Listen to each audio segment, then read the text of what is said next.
하나님 말씀, 우리 고린도전서 10장 말씀 보겠습니다. 고린도전서 10장 13절 말씀입니다.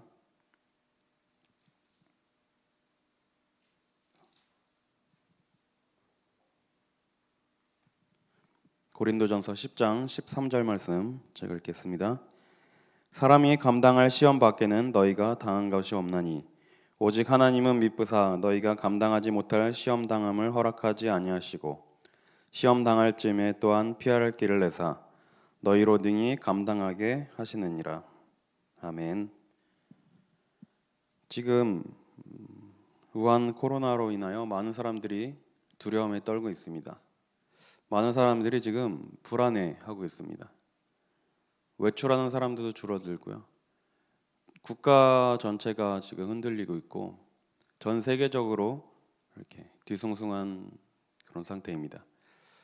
우리가 이러한 시간표에 하나님이 이 일을 통하여 무엇을 하시고자 하는지 이것을 봐야 될 줄 믿습니다. 하나님이 우리에게 주신 복이 무엇인지 먼저 살펴봐야 되겠죠. 많은 사람들이 세상의 복을 구합니다. 많은 사람들이 육신적인 것, 불신자들이 구하는 것, 이방인들이 구하는 것, 먹을 것, 입을 것, 마실 것, 무엇을 먹을까, 무엇을 마실까, 무엇을 입을까 걱정합니다. 그런데 하나님께서 말씀하시는 복이 무엇인지 우리가 정확히 알아야 되겠죠. 세상의 것들은 있어도 없어도 언젠가는 다 사라지고 또 놓고 가야 될 것입니다. 그런데 우리는 우리가 받은 복이 무엇인지 말씀을 통해서 확인하고 점검해야 될 줄 믿습니다. 창세기 12장에 보면 하나님께서 아브라함을 부르셨습니다. 아브라함이라는 사람을 갈대아 우르라는 지역에서 불러내셨어요. 그리고 창세기 12장 1절에 뭐라고 말씀하셨냐면 여호와께서 아브라함에게 이르시되 너는 너의 고향과 친척과 아버지의 집을 떠나 내가 네게 보여줄 땅으로 가라. 어느 날 하나님께서는 아브라함에게 찾아오셔서 말씀을 주셨는데 내가 너에게 보여줄 땅으로 가라라는 말씀을 하셨습니다. 그리고 약속하시기를 12장 2절에 보니까 내가 너로 큰 민족을 이루고 내게 복을 주어 내 이름을 창대하게 하리니 너는 복이 될지라. 하나님께서 우리 성도님들과 저에게 이러한 복을 주셨습니다. 불신자 상태, 죄와 저주 가운데 사단의 손에 잡혀서 우상 숭배하며 살 수밖에 없는 우리를 택하시고 부르셔서 내가 너에게 지시할 땅으로 가라는 약속을 주셨고 우리를 복이 될 것이라고 약속하셨습니다. 이전 번역에는 복의 근원이 될 거라고 복의 근원이라고 번역이 되어 있죠. 우리가 받은 복은 복음을 깨달은 게 받은 복입니다. 예수님이 그리스도라는 사실이 믿어지고 우리가 구원을 받았다는 사실이 가장 큰 복입니다. 지금 이 코로나 때문에 원래도 교회가 욕을 먹었지만 지금 이 코로나 때문에 더욱더 욕을 먹고 있습니다. 큰 교회들 그리고 또 이제 신천지 그리고 이번에 또 성남에서 집단적으로 감염이 되고 이런 일들을 통해서 지금 불신자들이 교회에 참 많은 욕을 하고 지탄을 하고 있어요. 그러면서 이제 하는 말들이 신천지랑 다를 게 뭐냐라는 얘기도 많이 하고요. 지금 여튼 그렇게 계속해서 욕을 하고 있는 상황입니다. 그런데 우리는 그것을 나 몰라라고 듣지 않고 그렇게 해석을 하는 것이 아니라 먼저 우리가 하나님이 우리에게 주신 구원이 무엇인지 확실하게 붙잡고 복이 무엇인지 알아야 되겠죠. 고린도전서 1장 18절에 보니까 이 십자가의 도가 멸망받을 자들에게는 미련한 것으로 보이나 구원받은 우리에게는 하나님의 능력이 된다고 말씀하고 있습니다. 사실 불신자들은 하나님이란 분이 계시고 하나님이 이 세상 만물의 주관자가 되심을 인정하지 못한다면 이 기독교 복음이란 것 자체를 이해를 못하는 것이죠. 우리에게는 하나님께서 구원이라는 비밀을 알려주셨습니다. 그런데 이것을 믿지 않으면 전혀 소용이 없고 상관이 없는 것입니다. 그래서 우리는 그들에게 납득을 시키고 무엇을 이해를 시키는 게 아닙니다. 그렇다고 또 우리가 너무 우리만 독단적으로 가야 되는 건 아니겠죠. 어쨌든 우리가 가지고 있는 이 복음의 객관성을 우리가 가지고 또 이 복음의 주관성을 가지고 많은 사람들에게 복음으로 답을 줘야 될 줄 믿습니다. 창세기 12장 3절에 또 이런 약속을 주셨어요. 아브라함에게 너를 축복하는 자에게는 내가 복을 내리고 너를 저주하는 자에게는 내가 저주하리니 땅의 모든 족속이 너로 말미암아 복을 얻을 것이라 하신지라. 아무리 세상 사람들이 비난하고 욕을 한다 할지라도 하나님은 이 세상을 전도자 중심으로 돌리고 계십니다. 아무리 세상 사람들이 비난하고 손가락질하고 힐난할지라도 그들은 하나님을 만나야 되고 복음을 들어야 살 수 있습니다. 그렇다고 우리만 잘나고 우리만 선택받았다 이렇게 생각하면 안 되겠죠. 어쨌든 우리를 먼저 부르시고 많은 사람들에게 복음을 전할 사명을 우리에게 주신 것입니다. 그래서 우리는 이 약속을 붙잡고 나가야 됩니다. 그래서 하나님이 우리에게 언약적인 축복을 주셨습니다. 하나님은 아브라함에게 지금 읽은 창세기 12장 말씀에 약속을 주신 겁니다. 내가 너에게 지시할 땅으로 가라. 내가 너로 큰 민족을 이루고 내게 복을 주어 이름을 창대하게 하리니 너는 복이 될지라. 분명히 다 약속을 주신 말씀입니다. 하나님이 우리에게 주신 언약의 말씀을 붙잡으시길 바랍니다. 그리고 많은 사람들이 보고 그리스도를 알고 구원받고 하나님께로 돌아오게 될 대표적 축복을 아브라함에게 주셨는데 이 축복이 우리에게도 동일하게 임한 것입니다. 그리고 아무리 누가 뭐라고 해도 이 축복은 막을 수가 없습니다. 그래서 하나님께서는 불강력적인 축복을 주신 겁니다. 또 많은 사람들이 보고할 수 있는 기념비적인 축복을 주셨습니다. 그래서 우리는 이 말씀 속에서 정체성을 바르게 깨닫고 내가 무엇을 해야 될 것인지 이것을 확실히 붙잡아야 될 줄 믿습니다. 그런데 하나님이 아브라함에게 이런 약속을 주셨는데 창세기 12장 4절에 보니까 이에 아브라함이 하나님의 말씀을 따라갔고 이렇게 기록이 되어 있습니다. 아브라함이 다른 것을 보고 다른 것을 붙잡고 따라간 것이 아니라 하나님이 주신 말씀만을 의지하고 그 말씀만을 붙잡고 따라갔습니다. 하나님이 말씀하신 이 약속이 믿어지지 않았다면 절대로 따라갈 수가 없었겠죠. 이 아브라함이 살던 이 시대는 부족 사회입니다. 무리를 이뤄서 부족들이 살던 시대입니다. 혼자 개인이 무리에서 떨어지면 살아남기 힘든 환경이에요. 유목생활하는 그런 시대였는데 아브라함이 부모 품을 떠나고 모든 것을 다 놓고 하나님의 말씀을 따라갔습니다. 이것은 하나님이 주신 말씀을 약속으로 붙잡았기 때문이죠. 우리도 또한 하나님이 주신 말씀을 언약으로 붙잡고 나아가야 될 줄 믿습니다. 오늘 우리 읽은 고린도전서 10장 13절에 보니까요. 사람이 감당할 시험 밖에는 너희가 당하는 것이 없나니 오직 하나님은 미쁘사 너희가 감당하지 못할 시험 당함을 허락하지 아니하시고 시험 당할 즈음에는 또한 피할 길을 내사 너희로 능히 감당하게 하시느니라. 분명히 말씀하시고 약속하셨습니다. 우리가 시험을 당하더라도 우리가 감당할 수 있을 만큼의 시험을 허락하신다고 약속하셨고 또 감당하지 못할 시험 당함을 허락하지 아니하신다고 말씀하고 있습니다. 그리고 시험 당할 쯤엔 또한 피할 길을 내서 너희로 능히 감당하게 하신다고 약속하셨습니다. 우리는 오늘 주신 이 말씀을 언약으로 붙잡고 따라가야 될 줄 믿습니다. 우리 앞에 아무리 어려움과 시험거리, 문제와 걱정할 수밖에 없는 그런 어려움이 다가올지라도 우리는 이것을 능히 감당할 수 있습니다. 또 우리가 이것을 감당하지 못한다면 분명히 우리에게 피할 길을 주신다고 약속하셨습니다.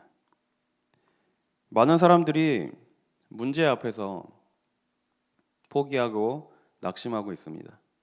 그런데 하나님은 문제 속에 중요한 축복들을 숨겨 놓으셨어요.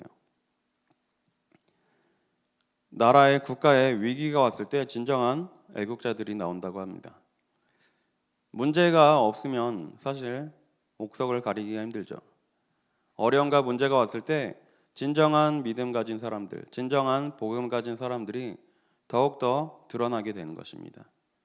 지금 많은 사람들이 어렵다 하고, 많은 사람들이 두려워하고, 많은 사람들이 고통을 겪는 이때에 하나님은 우리 성도인들을 통하여 많은 사람들을 살리시길 원하는 겁니다. 세상이 어두워지면 어두워질수록 작은 불빛이라도 더욱더 빛나게 되어 있습니다. 우리 성도님들이 그리스도의 빛을 현장에 비춘다면 많은 사람들이 이 빛을 보고 하나님께로 돌아오게 될 줄 믿습니다. 빛이 밝고 어둡고 상관없습니다. 아무리 내가 연약할지라도 내 안에 그리스도께서 함께 하시고 나를 통해서 그리스도의 빛이 비춰진다면 이것을 통해 많은 사람들이 살아나고 많은 사람들이 하나님께로 돌아오는 역사가 일어나게 될 줄 믿습니다. 그래서 우리는 지금 이 시대에 눈에 보이지 않는 영적 싸움을 해야 됩니다. 정말 깨어 기도해야 될 때고요. 우리가 정말 국가를 위해서, 민족을 위해서, 또 주변에 지금 두려움에 잡혀서 고통당하고 있는 많은 사람들을 위해서 기도하고 정말 그들을 살려야 될 줄 믿습니다. 그리고 우리는 이러한 위기와 어려움 속에서 또 복음 가진 후대들을 찾고 그들을 키워내야 됩니다. 하나님은 시대마다 이 언약을 절대적으로 이어가시고 이 언약을 계속해서 전달하셨습니다. 하나님은 우리에게 이 언약을 주시고 언약을 회복하시고 또 우리 후대들에게 이 언약이 바르게 전달되기를 원하십니다. 그래서 우리는 날마다 구하고 기도해야 될 것이 하나님의 뜻을 놓고 기도하고 구해야 됩니다. 내가 원하는 것, 내가 이루고자 하는 것, 내가 계획한 것이 아니라 하나님이 하시고자 하는 일, 하나님께서 우리를 통하여 하시고자 하는 그 일에 집중하고 하나님의 뜻을 구해야 될 줄 믿습니다. 유대인과 바리새인들은 예수님의 말씀을 듣고도 깨닫지 못했습니다. 왜냐? 그들이 기다린 메시아는 자기들이 처한 이 어려움과 문제, 로마에 속국된 이 환경 속에서 이것을 해결해 줄 그런 메시아를 기다렸습니다. 그런데 하나님께서 보내겠다고 약속하신 메시아는 그런 메시아가 아니었습니다. 모든 인류가 보고 하나님을 만나고 구원받을 수 있는 그러한 메시아를 약속하셨음에도 불구하고 유대인과 바리새인들은 그것을 믿지 않았습니다. 우리는 복음을 바르게 붙잡고 하나님의 뜻대로 하나님이 계획하신 그 계획대로 인도받아야 될 줄 믿습니다. 우리는 날마다 순간순간마다 하나님의 뜻과 계획을 찾고 이것을 물어야 됩니다. 우리 머리로, 우리의 생각으로, 나의 상식으로 이해 안 되는 일들이 너무나 많습니다. 우리가 놓고 기도하는 제목들이 있죠. 내가 기도하고 하나님께 구하는 것들이 있는데 잘 생각해 보면 하나님이 이루어 주시고 우리에게 주시는 응답도 많지만 사실 이루어지지 않는 것도 많습니다. 왜 그러면은 기도 응답이 안 되고 기도하는 것들이 이루어지지 않을까요? 우리는 기도 응답의 기준을 바꿔야 됩니다. 내가 원하는 것, 내가 바라는 것, 그것이 이루어지는 게 진정한 기도 응답이 아니라 하나님의 뜻이 이루어지는 게 진정한 기도 응답입니다. 그래서 우리는 날마다 하나님이 원하시는 그 자리에 있고 하나님이 원하시는 뜻을 찾고 구해야 될 줄 믿습니다. 그래서 예수님께서 말씀하신 것처럼 나더러 주여 주여 하는 자마다 천국에 들어갈 것이 아니라 하나님의 뜻을 따라 행하는 자가 구원을 받을 거라고 말씀하셨어요. 유대인과 바리새인들은 열심히 하고 노력하고 애쓰고 율법을 잘 지키면 구원받을 것이라고 생각했지만 하나님이 약속하신 구원의 방법은 그것이 아니었습니다. 오히려 너무나 쉽고 허무할 정도로 쉬운 방법을 말씀하셨어요. 오직 하나님께서 보내신 그 예수를 그리스도로 믿고 구원받는 것이 하나님이 여신 구원의 길입니다. 우리는 오직 예수만을 그리스도로 믿고 그리스도로 붙잡아야 되는 것이죠. 그래서 우리는 이 언약을 가진 자들입니다. 세상 사람들이 아무리 비난하고 힐난할지라도 우리에게는 이 언약의 비밀이 있습니다. 우리는 이 비밀을 가지고 정말 언약을 붙잡고 복음 속으로 들어가고 날마다 복음 누리는 기도 속으로 들어가야 될 줄 믿습니다. 그래서 지금 많은 사람들이 고통당하고 어려움 당하고 있는데 우리를 통하여 하나님께서는 저들을 살리겠다고 약속하셨습니다. 그래서 우리는 정말 많은 사람들을 살리는 운동의 주역들로 쓰임 받아야 됩니다. 많은 사람들이 고통당하고 어려움 당하고 있습니다. 이 우한 코로나는 많은 지나가는 문제 중에 하나일 뿐입니다. 이게 해결된다 하더라도 또 다른 바이러스가 나타나겠죠. 우리는 이것을 완벽하게 해결할 수 없습니다. 문제는 끊임없이 찾아오고 어려움은 계속해서 나오지만 그 속에서 하나님의 은혜를 구하고 하나님의 뜻과 계획을 찾아야 되는 것입니다. 바울이 이렇게 고백을 했습니다. 내게 능력 주시는 자 안에서 내가 모든 것을 할 수 있느니라. 바울이 이렇게 고백한 것은 어떤 불가능은 없다, 모든 것을 할 수 있다, 그러한 의미의 말이 아닙니다. 그 앞에 보면 바울이 이렇게 고백을 하죠. 나는 비천에 처할 줄도 알고 풍부함을 누릴 줄도 알고, 그러면서 일체의 비결을 배웠다고 고백하고 있습니다. 바울은 어려움과 문제 속에서도 흔들리거나 넘어지거나 낙심하지 않았습니다. 또 많은 것을 가지고 많은 것을 누렸지만 바울은 절대로 그것 때문에 흔들리고 변하지 않았습니다.